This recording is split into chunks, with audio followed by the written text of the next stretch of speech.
तो चलिए, जैसे कि हम लोग रोज एमसीक्यू देखते हैं, भारतीय संविधान में मूल्य कर्तव्यों को शामिल करने का विचार किस देश के संविधान से लिया गया है? तो इसका सही आंसर हो जाएगा ऑप्शन नंबर डी, पूर्व सोवियत संघ से। चलिए नेक्स्ट क्वेश्चन देखेंगे, निम्नलिखित में से किस समिति ने मौलिक अधिकारों को शामिल करने की अनुशंसा की थी? तो इसका सही आंसर क्या हो जाएगा? ऑप्शन नंबर डी, सरदार स्वर्ण सिंह समिति के द्वारा मूल्य कर्तव्यों को जोड़ा गया था। चलिए नेक्स्ट क्वेश्चन देखेंगे, निम्नलिखित में से किस वर्ष संविधान में मूल्य कर्तव्यों को अंततः स्थापित किया गया? तो इसका सही आंसर क्या हो जाएगा? ऑप्शन नंबर बी, 1976 में।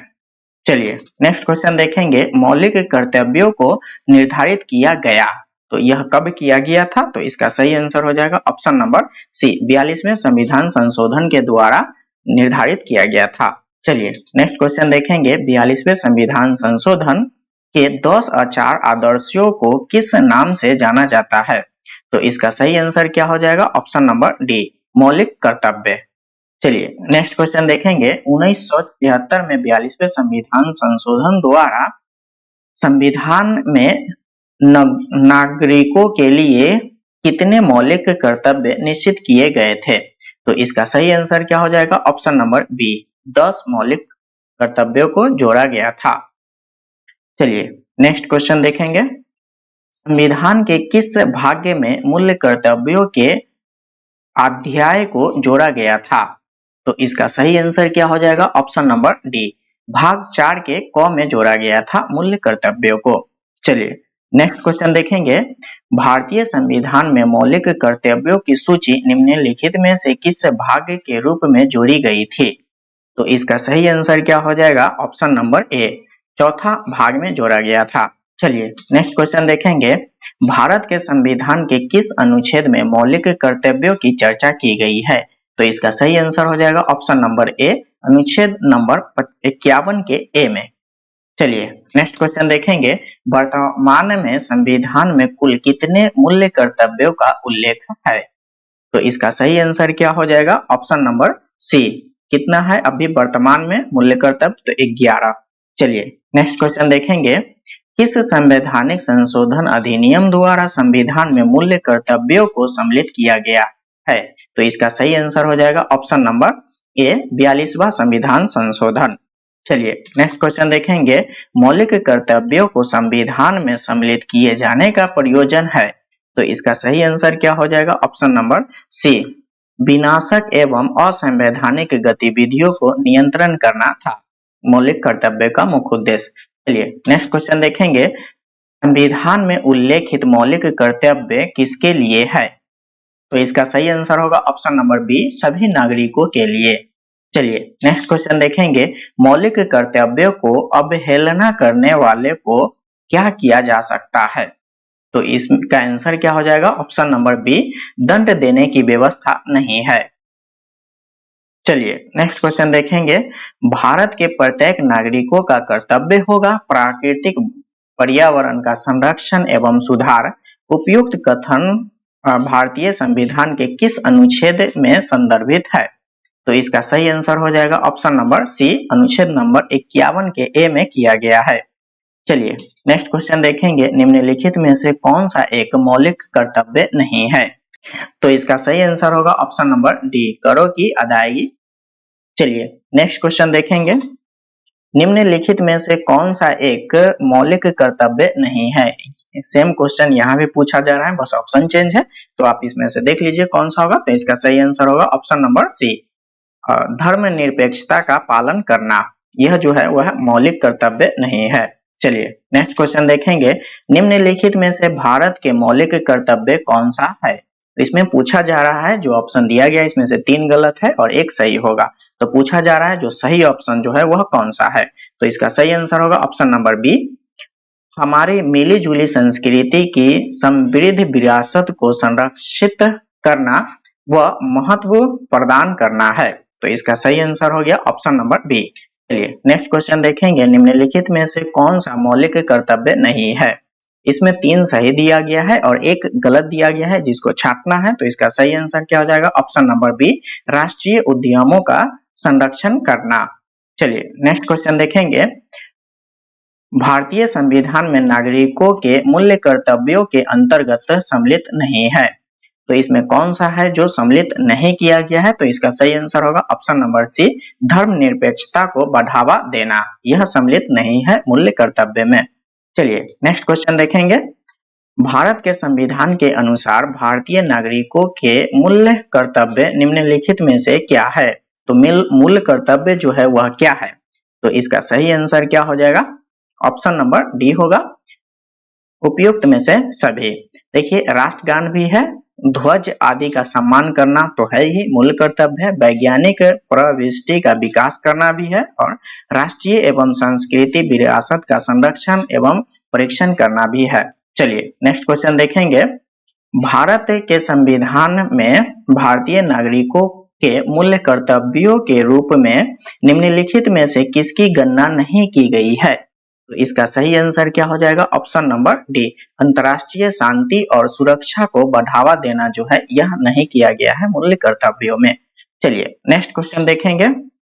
86वां संविधान संशोधन अधिनियम कब आया था? 2002 के माध्यम से निम्नलिखित में से किस एक को मूल्य कर्तव्यों के रूप में शामिल किया गया? तो इसका सही आंसर क्या हो जाएगा? ऑप्शन नंबर बी, 6 से 14 वर्ष के आयु के बीच अपने बच्चे को शिक्षा के अवसर प्रदान करना। तो 86वां संविधान संशोधन 2002 में जोड़ा गया था 6 से 14 वर्ष के बच्चों को शिक्षा देने का अवसर। भारत की संघीय व्यवस्थापिका को किस नाम से जाना जाता है? तो इसको किस नाम से जाना जाता है भारतीय संघीय व्यवस्थापिका को? तो इसका सही आंसर क्या हो जाएगा? ऑप्शन नंबर डी, संसद के नाम से। नाम तो सुना ही हुआ है, यही टॉपिक आज हम लोग को पढ़ना है, तो पहला ही क्वेश्चन का आंसर क्या है? संसद। चलिए नेक्स्ट क्वेश्चन देखते हैं। भारतीय संसद के कितने सदन हैं? तो भारतीय संसद के कितने सदन हैं? तो इसका सही आंसर होगा ऑप्शन नंबर बी, 2। आप कंफ्यूज मत होइएगा, संसद जो है उसका अंग 3 गो है, जिसमें लोकसभा, राज्यसभा और राष्ट्रपति है। तो चलिए नेक्स्ट क्वेश्चन देखते हैं। संघ के किस सदन को प्रतिनिधि सभा भी कहा जाता है? तो प्रतिनिधि सभा जो है वह किसे कहा जाता है? तो इसका सही आंसर होगा ऑप्शन नंबर ए, लोकसभा को। ठीक है, चलिए नेक्स्ट क्वेश्चन देखेंगे। संसद का लोकप्रिय सदन कौन है? तो इसका सही आंसर होगा option number A, Lok Sabha. Lok Sabha जो है यही लोकप्रिय सदन है। चलिए नेक्स्ट क्वेश्चन देखेंगे। संसद का अस्थाई सदन है, तो संसद का अस्थाई सदन कौन सा है? तो इसका सही आंसर होगा ऑप्शन नंबर बी, राज्यसभा जो है वह अस्थाई सदन है। चलिए नेक्स्ट क्वेश्चन देखेंगे। भारत की संसद में निम्नलिखित शामिल है। भारत के संसद में क्या शामिल है? तो इसमें देखिए क्या है शामिल, तो इसका सही आंसर क्या हो जाएगा? ऑप्शन नंबर डी, राष्ट्रपति, राज्यसभा और लोकसभा तीनों से मिलकर भारत की संसद बना है। चलिए नेक्स्ट क्वेश्चन देखेंगे। निम्नलिखित में से कौन सा एक प्रावधान भारतीय संविधान के अंतर्गत संसद के सदस्यों के विशेषाधिकारों का उन्मुक्तियों को निर्धारित करता है? तो इसका सही आंसर क्या हो जाएगा? ऑप्शन नंबर बी, अनुच्छेद नंबर 105। चलिए नेक्स्ट क्वेश्चन देखेंगे।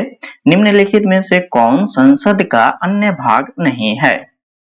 तो इसका सही आंसर क्या हो जाएगा? ऑप्शन नंबर बी, उपराष्ट्रपति। जैसे कि आप जानते हैं संसद का भाग कौन कौन सा है, तो राष्ट्रपति है, राष्ट्रपति, लोकसभा और राज्यसभा, यह तीनों जो है वह संसद का भाग है। चलिए नेक्स्ट क्वेश्चन देखेंगे। भारत के संविधान में कहा गया है कि भारत की संसद के 3 अंग होते हैं। इनमें से एक अंग है लोकसभा, दूसरा अंग है राज्यसभा, जबकि तीसरा अंग क्या है यही पूछा जा रहा है। तो इसका सही आंसर क्या हो जाएगा? ऑप्शन नंबर ए, राष्ट्रपति। जैसे कि हम लोग पीछे भी क्वेश्चन में पढ़ रखे हैं, कौन सा होगा? संसद का जो भाग है वह लोकसभा, राज्यसभा और राष्ट्रपति है। चलिए नेक्स्ट क्वेश्चन देखेंगे। भारतीय संसद के कितने अंग है? तो भारतीय संसद के कितने अंग है तो कितना हो जाएगा? तो इसका सही आंसर होगा ऑप्शन नंबर बी, 3 हो जाएगा। कौन सा होगा? राज्यसभा, लोकसभा और राष्ट्रपति। चलिए नेक्स्ट क्वेश्चन देखेंगे। भारतीय संविधान के किस अनुच्छेद में कहा गया है कि संघ के लिए एक संसद होगी जो राष्ट्रपति या 2 सदनों से मिलकर बनेगी? तो इसका सही आंसर क्या हो जाएगा? ऑप्शन नंबर बी, अनुच्छेद 79। चलिए नेक्स्ट क्वेश्चन देखेंगे, निम्नलिखित कथनों में कौन असत्य है? तो इसमें पूछा क्या जा रहा है, जो असत्य कौन है? लोकसभा को संसद का प्रथम सदन कहा जाता है, बिल्कुल कहा जाता है। राज्यसभा को संसद का द्वितीय सदन कहा जाता है, बिल्कुल कहा जाता है। राज्यसभा अस्थायी सदन है, नहीं, यह देखिए अ जो है यही एक्स्ट्रा लगा हुआ है, यह अस्थायी सदन है। ठीक है, तो इसका सही आंसर क्या हो जाएगा? Option number C. Next question, next देखते हैं अगला क्या है। लोकसभा संसद का लोकप्रिय सदन है, बिल्कुल लोकप्रिय सदन कौन सा है? लोकसभा। चलिए नेक्स्ट क्वेश्चन देखेंगे, निम्नलिखित कथनों में से कौन सही है? इसमें पूछा जा रहा है कौन सा सही है। लोकसभा भारतीय जनता का प्रतिनिधित्व सभा है, बिल्कुल प्रतिनिधि सभा है लोकसभा जनता का।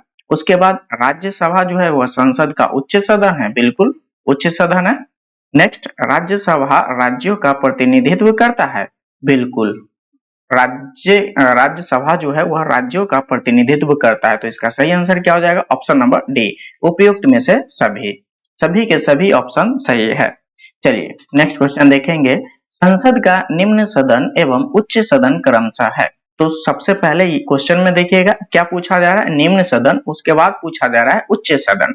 तो निम्न सदन होता है लोकसभा और उच्च सदन होगा राज्यसभा। तो इसका सही आंसर होगा ऑप्शन नंबर बी, लोकसभा एवं राज्यसभा।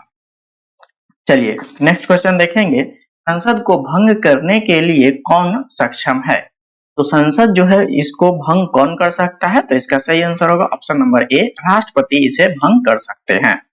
चलिए नेक्स्ट क्वेश्चन देखेंगे, भारतीय संसद की संप्रभुता प्रतिबंधित है।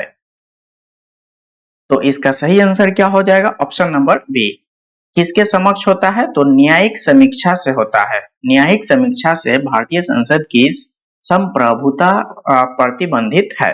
चलिए नेक्स्ट क्वेश्चन देखेंगे, संसद के कितने सत्र होते हैं? संसद के कितने सत्र होते हैं? तो बजट सत्र, बिल्कुल यह भी होता है। मानसून सत्र, यह भी होता है। शीतकालीन सत्र, यह भी होता है। तो इसका सही आंसर क्या हो जाएगा? ऑप्शन नंबर डी, उपयुक्त में से सभी। चलिए नेक्स्ट क्वेश्चन देखेंगे, संसद के 2 क्षेत्रों के बीच अधिकतम कितना अंतराल दिया जा सकता है? संसद के 2 सत्रों के बीच जो है वह कितना टाइम ड्यूरेशन का अंतर होगा? तो इसका सही आंसर क्या हो जाएगा? ऑप्शन नंबर सी, 6 महीने का अंतर होगा।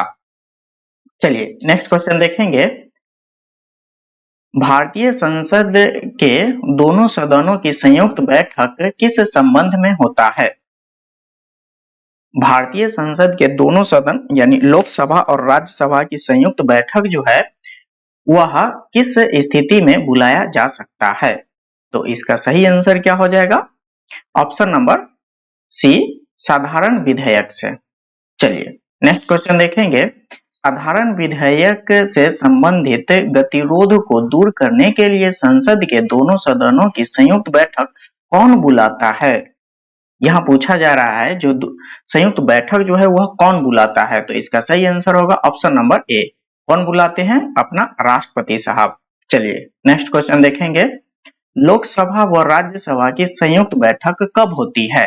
लोकसभा और राज्यसभा की संयुक्त बैठक जो है वह कब होता है? तो लोकसभा एवं राज्यसभा में मतभेद होने पे संयुक्त बैठक बुलाया जाता है। तो इसका सही आंसर होगा option number B. Next question देखेंगे, संसद के दोनों सदनों के साथ साथ बैठने पर निम्न होता है। अगर दोनों सदन एक साथ बैठेगा तो क्या हो सकता है? तो इसका सही आंसर होगा ऑप्शन नंबर सी, एक बिल जिस पर दोनों सदन सहमत न हो उस पर विचार करना और पास होना, यही होगा। चलिए नेक्स्ट क्वेश्चन देखेंगे, यदि किसी सामान्य विधेयक पर राज्यसभा और लोकसभा के बीच गतिरोध आता है तो उसका समाधान कौन करेगा? तो इसका सही आंसर क्या हो जाएगा? ऑप्शन नंबर सी, संसद के संयुक्त सत्र से उसका समाधान किया जाएगा। चलिए नेक्स्ट क्वेश्चन देखेंगे। स्वतंत्र भारत के संसदीय इतिहास में अभी तक कितनी बार संयुक्त बैठक यानी अधिवेशन बुलाई गई है? तो संयुक्त बैठक जो है वह अभी तक कितने बार बुलाया गया है? तो इसका सही आंसर होगा ऑप्शन नंबर सी, अभी तक कितने बार? 3 बार बुलाया गया है। चलिए नेक्स्ट क्वेश्चन देखेंगे। क्या कह रहा है, क्या राष्ट्रपति या उपराष्ट्रपति कभी संयुक्त अधिवेशन की अध्यक्षता करते हैं? पूछा जा रहा है अगर संयुक्त अधिवेशन बुलाया जाता है तो उसकी अध्यक्षता राष्ट्रपति या उपराष्ट्रपति करते हैं?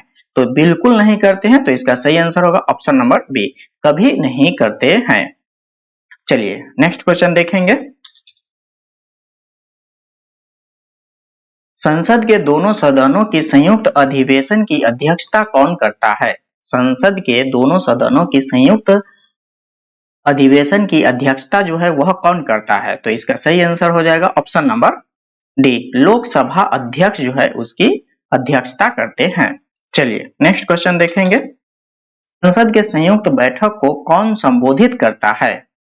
तो संसद के संयुक्त बैठक को अगर संबोधित करने का जब भी बात आ जाए तो कौन करेगा संबोधित? तो इसका आंसर होगा ऑप्शन नंबर डी, राष्ट्रपति साहब जो है उसका संबोधन करते हैं। चलिए नेक्स्ट क्वेश्चन देखेंगे। भारत की संसद के दोनों सदनों की संयुक्त बैठक के किस लिए आयोजित की जाती है?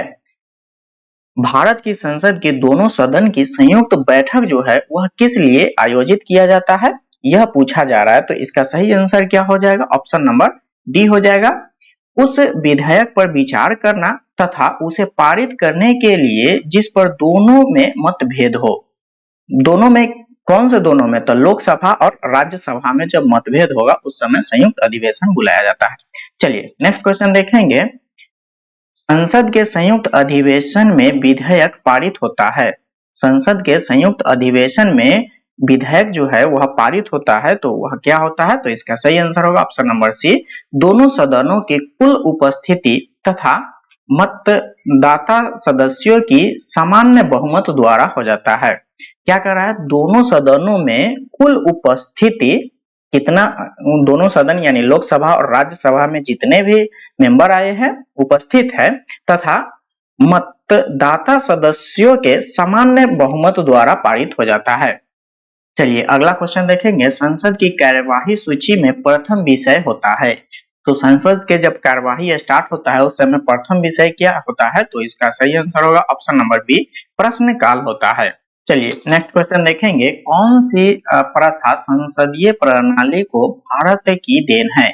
कौन सी प्रथा जो है वह संसदीय प्रणाली को भारत की देन है?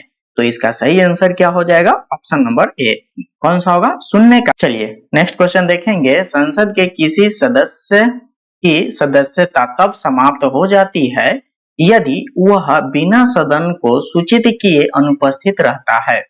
तो कितने दिनों तक जब सांसद जो है, संसद के सदस्य जो है वह बिना अनुमति के कितने दिन तक बाहर रहेंगे तो उनकी सदस्यता समाप्त कर दी जाएगी? तो इसका सही आंसर हो जाएगा ऑप्शन नंबर ए, 60 दिनों तक। चलिए नेक्स्ट क्वेश्चन देखेंगे। एक वर्ष में कम से कम कितनी बार संसद की बैठक होना आवश्यक है? तो एक वर्ष में कितने बार होगा? तो इसका सही आंसर हो जाएगा ऑप्शन नंबर बी, 2 बार, कम से कम 2 बार। चलिए नेक्स्ट क्वेश्चन देखेंगे। निम्न विधेयकों में से किसका एक भारतीय संसद के दोनों सदनों द्वारा अलग अलग विशेष बहुमत से पारित होना आवश्यक है? तो इसका सही आंसर होगा ऑप्शन नंबर डी, संविधान संशोधन विधेयक जो है इसमें अलग अलग बहुमत से पारित होना चाहिए। चलिए नेक्स्ट क्वेश्चन देखेंगे। सांसदों के वेतन का निर्णय कौन करता है? सांसदों का वेतन का जो निर्णय है वह कौन लेता है? तो इसका सही आंसर क्या हो जाएगा? ऑप्शन नंबर ए, संसद लेता है, सांसदों। तो सांसदों जो जब लगेगा तो संसद के जो मेंबर होंगे वह सांसदों होंगे। चलिए नेक्स्ट क्वेश्चन देखेंगे। संसद के कुल सदस्यों का कितना भाग संवैधानिक चैम्बर की मीटिंग बुलाने के लिए आवश्यक गणपूर्ति को ही कोरम बोला जाता है, तो वह कितना होता है? तो इसका सही आंसर होगा ऑप्शन नंबर ए, 1/10 होता है या 1/10। चलिए नेक्स्ट क्वेश्चन देखेंगे। संसदीय प्रणाली वाली सरकार को अन्य किस नाम से जाना जाता है? तो इसका सही आंसर क्या हो जाएगा? ऑप्शन नंबर सी, संघीय सरकार। चलिए नेक्स्ट क्वेश्चन देखेंगे, भारत की संसद के बारे में निम्नलिखित में से क्या सही नहीं है? इसमें पूछा जा रहा है भारत की संसद के बारे में निम्नलिखित में से क्या सही नहीं है? राष्ट्रपति, लोकसभा और राज्यसभा से संसद बनती है, यह तो बिल्कुल सही है, तीनों को मिला के संसद बना है। नेक्स्ट, लोकसभा में मनोनीत सदस्य नहीं होते हैं। देखिए पकड़ा गया, यही आंसर हो जाएगा, इसका आंसर होगा ऑप्शन नंबर बी, यह गलत है। चलिए नेक्स्ट क्वेश्चन देखेंगे, राज्यसभा को भंग नहीं किया जा सकता है, तो यह तो सही है, राज्यसभा कभी भंग नहीं होता है, लोकसभा भंग होता है। नेक्स्ट क्वेश्चन देखेंगे, राज्यसभा के कुछ सदस्य राष्ट्रपति द्वारा नाम निर्देशित होते हैं, तो यह भी सही है। चलिए नेक्स्ट क्वेश्चन देखेंगे, संविधान लागू होने के बाद सर्वप्रथम त्रिशंकु संसद का गठन कब हुआ था? तो इसका सही आंसर हो जाएगा ऑप्शन नंबर बी, 1989 में किया गया था त्रिशंकु संसद का स्थापना। चलिए नेक्स्ट क्वेश्चन देखेंगे, अस्थायी संसद भारत में कब तक अस्तित्व में रहा? अस्थायी संसद जो है वह भारत में कब तक रहा था? तो इसका सही आंसर क्या हो जाएगा? ऑप्शन नंबर डी, 17 अप्रैल 1952। कब तक रहा है? 17 अप्रैल 1952 तक। चलिए नेक्स्ट क्वेश्चन देखेंगे, भारत की पार्लियामेंट यानी संसद का उद्घाटन कब हुआ था? भारत की पार्लियामेंट यानी संसद की जो उद्घाटन है वह कब हुआ था? तो इसका सही आंसर क्या हो जाएगा? ऑप्शन नंबर बी, 1927 में उद्घाटन किया गया था संसद का। चलिए नेक्स्ट क्वेश्चन देखेंगे, संसद के दोनों सदनों का 17वां शान कौन करता है? संसद के दोनों सदनों का 17वां शान जो है वह कौन करता है? तो इसका सही आंसर होगा ऑप्शन नंबर बी, राष्ट्रपति के द्वारा किया जाता है। चलिए नेक्स्ट क्वेश्चन देखेंगे, संसद के किन सदस्यों को गैर सरकारी सदस्य कहा जाता है? संसद के किन सदस्यों को गैर सरकारी सदस्य कहा जाता है? तो इसका सही आंसर क्या हो जाएगा? ऑप्शन नंबर बी, मंत्रियों के अलावा अन्य प्रत्येक सांसद को। नेक्स्ट क्वेश्चन देखेंगे, भारत सरकार के निर्णयानुसार संसद के एक सदस्य अपने क्षेत्र के विकासात्मक कार्यों में हेतु कितने राशि खर्च कर सकता है? तो मैक्सिमम कितना खर्च कर सकता है? तो इसका सही आंसर होगा ऑप्शन नंबर डी, 5 करोड़ रुपए। नेक्स्ट क्वेश्चन देखेंगे, किसी सांसद के सदस्य की अयोग्यता के संदर्भ में निर्णय कौन करता है? तो इसका सही आंसर क्या हो जाएगा? ऑप्शन नंबर सी, राष्ट्रपति के द्वारा पता किया जाता है कि किसी सांसद की योग्यता का तय जो है वह कौन करता है? तो राष्ट्रपति करते हैं। चलिए नेक्स्ट क्वेश्चन देखेंगे, भारत की संचित निधि से धन निर्गम पर किसका नियंत्रण है? भारत के संचित निधि से अगर धन निकालना होगा तो उस पे किसका नियंत्रण होगा? तो इसका सही आंसर क्या हो जाएगा? ऑप्शन नंबर डी, संसद का नियंत्रण होता है संचित निधि पे। आज के लिए बस इतना ही। अगर आपको वीडियो अच्छा लगा है और आपके लिए हेल्पफुल वीडियो है तो आप क्या कीजिएगा, वीडियो को शेयर कीजिए और जल्दी से वीडियो को लाइक कर दीजिए और चैनल को, आप ही का अपना चैनल एडू टेम्पल क्लासेज को सब्सक्राइब कर लीजिए। तब तक के लिए बाय बाय, टेक केयर।